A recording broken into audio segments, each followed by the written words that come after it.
안녕하세요, 여러분. 밤새 잘 주무셨습니까? 4월 25일 목요일 아침이 되었습니다. 오늘도 우리에게 주신 하루 한 말씀 가운데 주님과 동행하는 축복의 하루 함께 보내시기 바랍니다. 오늘 우리에게 주신 하나님의 말씀은 에베소서 5장입니다. 15절로부터 21절까지의 말씀을 제가 봉독해 올리겠습니다. 그런즉 너희가 어떻게 행할지를 자세히 주의하여 지혜 없는 자 같이 하지 말고 오직 지혜 있는 자 같이 하여 세월을 아끼라. 때가 악하니라. 그러므로 어리석은 자가 되지 말고 오직 주의 뜻이 무엇인가 이해하라. 술 취하지 말라. 이는 방탕한 것이니 오직 성령으로 충만함을 받으라. 시와 찬송과 신령한 노래들로 서로 화답하며 너희의 마음으로 주께 노래하며 찬송하며 범사의 우리 주 예수 그리스도의 이름으로 항상 아버지 하나님께 감사하며 그리스도를 경외함으로 피차 복종하라. 아멘. 주님의 말씀입니다. 주님께 감사드립니다. 이 시간 우리에게 주신 하나님의 말씀 가지고 바울이 전하는 인생의 지혜라는 제목으로 말씀을 증거하도록 하겠습니다. 오늘 말씀의 배경은 에베소입니다. 기원전 11세기에 건설된 도시 에베소는요, 바울이 편지를 쓰던 당시에는 소아시아 지역의 아주 중심 지역이었습니다. 수많은 유명 인사들이 활동하고 있었고요, 2만 4천 명을 수용할 수 있는 거대한 극장이 들어서 있을 정도로 문화적으로도 매우 융성한 지역이었습니다. 교통과 상업과 문화와 무역의 중심지가 이 에베소 지역이었고요. 그리고 특이하게도 이방의 마법과 마술의 중심지였습니다. 그래서 에베소의 마술 또는 에베소의 마법이라는 장르가 고유명사로 그때 존재할 정도로 이 이방 신앙을 섬기고 마법과 마술을 쫓는 행위가 에베소에서 넘쳐났던 지역입니다. 그 당시 에베소 교인들이나 현재 우리 성도들에게 주어지는 문제는 마찬가지입니다. 이 복잡다단한 사회에서, 그리고 우상과 또 여러 가지 유혹이 많은 시대 안에서 어떻게 크리스찬으로서의 정체성을 품고 살아가는가 하는 데 있는 것이죠. 이를 위해 바울은 오늘 몇 가지 인생의 중요한 지혜를 우리에게 알려주고 있습니다. 처음에는 세월을 아끼라는 것입니다. 그리스도인의 삶의 목표 가운데 가장 지혜롭게 살기 위해서 필요한 것은 세월을 아끼는 것입니다. 세월을 아끼다, 본래의 의미는 시간을 사라라는 의미라고 합니다. 헬라어 문구에서는 도로 사다, 다시 사다 또는 속량하다라는 의미도 갖고 있습니다. 그러니까 시간이라는 것은 투자하지 않으면, 값을 치르지 않으면은 그냥 쉽게 지나가 버리는 어떤 것이 될 수 있다는 것이죠. 시편 기자도 이야기하죠. 우리의 연수가 70이요 강건하면 80이니 라고 했습니다. 우리 할아버지 할머니들, 우리 성도분들 만나면 그런 이야기를 많이 하십니다. 인생이 너무 빨리 지나간다. 10대는 10마일로 천천히 가고 20대는 20마일로 가는데 사회생활 시작하는 30대는 30마일로 빨라지기 시작하더니 이제 70대가 지나고 80대가 되면 80마일로 시간이 쌩쌩 지나가는 것을 경험한다고 말씀하십니다. 이렇게 시간이 빨리 지나갈 게 짧게 느껴지는 것이죠. 그래서 세월을 아껴야 됩니다. 하루 24시간은 1440분입니다. 보통 70년의 시간이다라고 이야기하면은 2만 5천일이고요. 그리고 약 60만의 시간이 됩니다. 그 중에 20만 시간은 잠자는 데 쓰고요. 또 20만 시간은요, 리타이어한 이후에 시간들을 살아가게 됩니다. 그러니까 사회생활하는 데 사용하는 시간은 약 20만 시간 정도 됩니다. 그러고 보면은 우리가 사용할 수 있는 시간의 3분의 1 정도밖에 안 된다는 것이죠.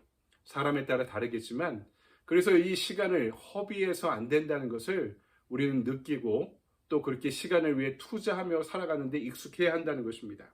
여러분, 세월을 그러니까 허비할 수 있겠습니까? 없죠. 그 이유 중에 하나는 세월이 악하기 때문입니다. 악한 세대에서 악한 영향을 받으면서 우리의 시간을 무가치하게 낭비해서는 안 된다고 지금 바울이 이야기하는 거죠. 낭비하지 않기 위해서 어떻게 됩니까?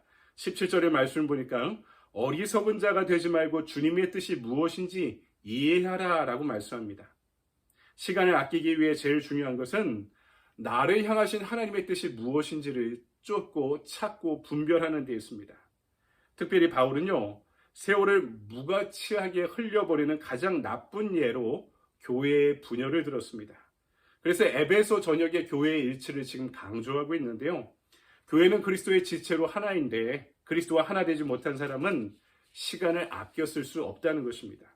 또한 교회가 분열되는 것은 하나 되기를 거부함으로 말미암아 성령을 쫓아 살지 못함으로 인해 시간을 허비하는 길이 된다. 그러므로 주의 뜻이 무엇인가 이해하기 위해서는 교회의 하나됨 가운데 시간을 아껴야 된다라는 복음적인 결론을 도출하고 있습니다. 교회와 시간을 결부해서 바울이 이야기하고 있는데 참으로 독특하고 새로운 발상이기도 하죠. 하지만 우리가 경험하며 경험적 사실이기도 합니다. 교회에 분란이 생기고 교회가 깨지고 교회가 나눠지면 여러분 우리가 생각보다 나의 삶의 뿌리가 교회에 단단히 매어 있는 것을 경험하죠. 나의 시간들이 나의 삶들이 혼란해지는 것입니다. 그러니까 결과적으로 교회가 분열되면 시간을 허비하게 된다는 것이 바울의 이야기죠. 그러니까 반대로 교회가 하나 되고 그 가운데 성령의 뜻을 쫓으며 살게 될 때 결국에는 그것이 시간을 아끼는 길이 될 거다. 바울이 우리에게 알려주고 있는 것입니다. 이것이 바울이 알려주는 인생의 지혜라는 거죠. 두 번째, 성령의 충만을 받으라. 성령 충만 받지 않으면 주님의 뜻이 무엇인지 분별하기 어렵기 때문입니다. 그러면 무분별한 삶을 살아갈 수밖에 없죠. 왜냐하면 세상이 악하기 때문에 성령의 능력에 힘입지 않으면 빛의 자녀로 살아가기 힘들기 때문입니다. 그러므로 본문은 술에 취하지 말고 성령의 충만에 성령의 인도하심 가운데 살아가라 이야기합니다. 성령 충만한 결과는 시와 찬미와 신령한 노래로 삶의 열매를 맺게 될 것이다 라고 전해주고 있는 거죠. 다시 말하면 지혜로운 게 어떤 거냐? 술 취하지 말고 성령에 취하라, 성령에 충만하라는 것입니다. 제가 어떤 글을 읽어보니까 성령 충만과 술 취함의 공통점이 있다 이렇게 이야기합니다. 들어보십시오. 횡설수설한다. 술 취하면 막 횡설수설하는데 성령 충만하면 막 방언으로 기도하기도 하죠. 냄새가 난다. 술 냄새가 나고 또 어떤 사람에게 거룩한 냄새가 납니다. 하고 또 한다. 술 취하면 내가 처음에 술 먹다가 술이 나를 먹게 되죠. 나중에는 술이 술술 넘어가게 됩니다. 하지만 성령 충만하면은 하나님이 원하시는 일을 하고 또 하게 되죠. 또한 사로잡힌다. 술에 사로잡히는지 성령에 사로잡히는지 그리고 자꾸 권한다. 술 먹는 사람은 자꾸 남에게 권하고 성령 충만한 사람은 그것에 좋은 것을 알기 때문에 다른 사람도 성령 충만하게 전도하고 권한다는 것입니다. 이 두 가지가 비슷하지만 그 열매는 엄청 큰 차이를 갖게 된다는 거죠. 당시 에베소는 방탕의 중심지였습니다. 술 취함이 그 사회에서의 취미 또는 자랑의 하나였습니다. 그들은 이방 신 앞에 술에 취하여 춤추었고요. 에베소의 귀족 부인들은요, 로마의 장군이 입성할 때 그 앞에서 술 마시며 춤을 추는 것을 즐겼다라는 기록이 남아있을 정도입니다.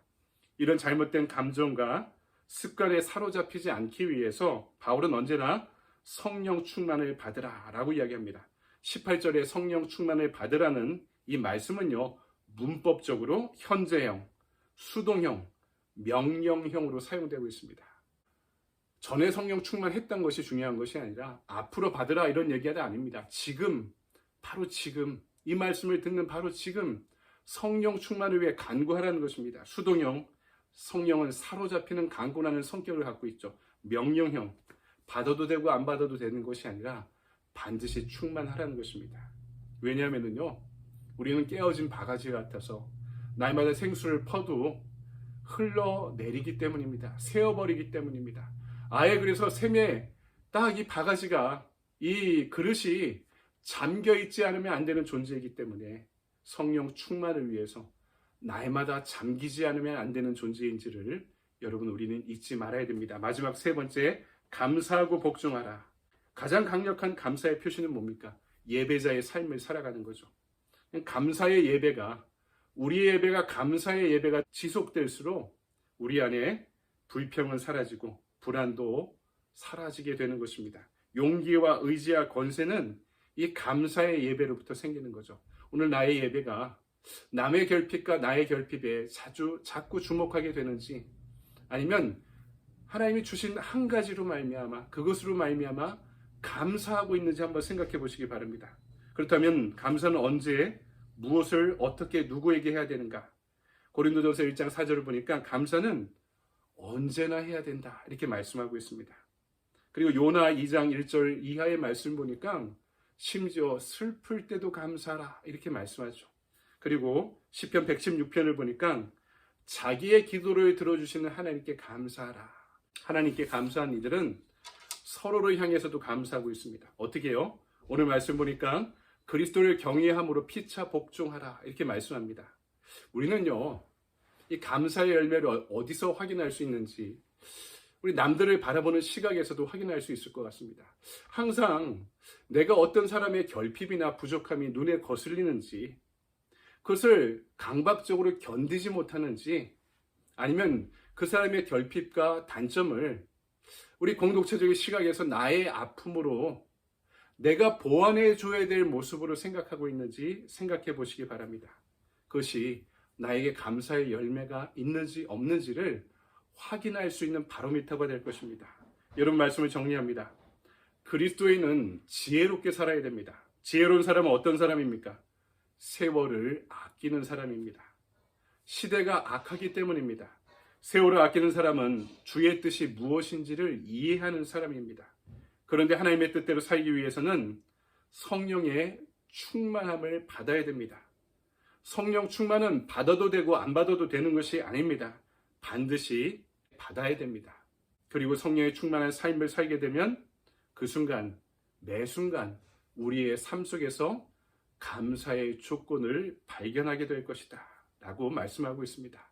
그 감사의 조건을 하나님과 나와의 관계에서도 발견할 뿐만 아니라 서로가 피차 복종함으로 서로 안에서도, 우리의 관계 안에서도, 교회의 관계 안에서도, 공동체 안에서도 함께 발견하라 라고 말씀하고 있는 것이죠.